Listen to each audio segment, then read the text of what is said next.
მე ახლა ვიმყოფები კანცელარიასთან და ეს არის ყველაზე სულის შემძვრელი აქცია, სადაც ყოფილი ვარ. უბრალოდ არ მინდოდა ამის გარეშე მეთქვა.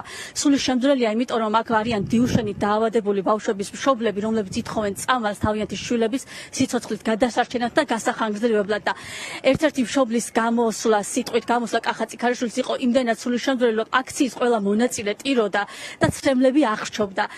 ეს არის დაავადება, ესე იგი, რომელიც კახამ როგორც თქვა, ფეხებიდან რომ იწყება და გადადის სხვადასხვა ორგანოებზე, ბოლოს დგება ლეტალური შედეგი და ჩვენ მშობლები ვუყურებთ ბავშვების დამბარხვის ქრონიკასო და მე მოუწოდებ ხოვ, გულით, სულით, ერს, ბერს, ამ საკითხთან დაკავშირებით იყოს სოლიდარობა, მხარდაჭერა, რომ ამ ბავშვებმა მიიღონ წამალი და ვისაც პოლიტიკური გადაწყვეტილების მიღება ევალება, მიიღოს ეს პოლიტიკური გადაწყვეტილება. არ შეიძლება ამ ქვეყანაში ბავშვები იღუპებოდნენ წამლის არქონის გარეშე. ეს არის მშობლებისთვის უდიდესი ტრაგედია და მე აქ ვდგავარ როგორც ხალი, როგორც დედა და მშობელი. გიერთდებით თეონა ამ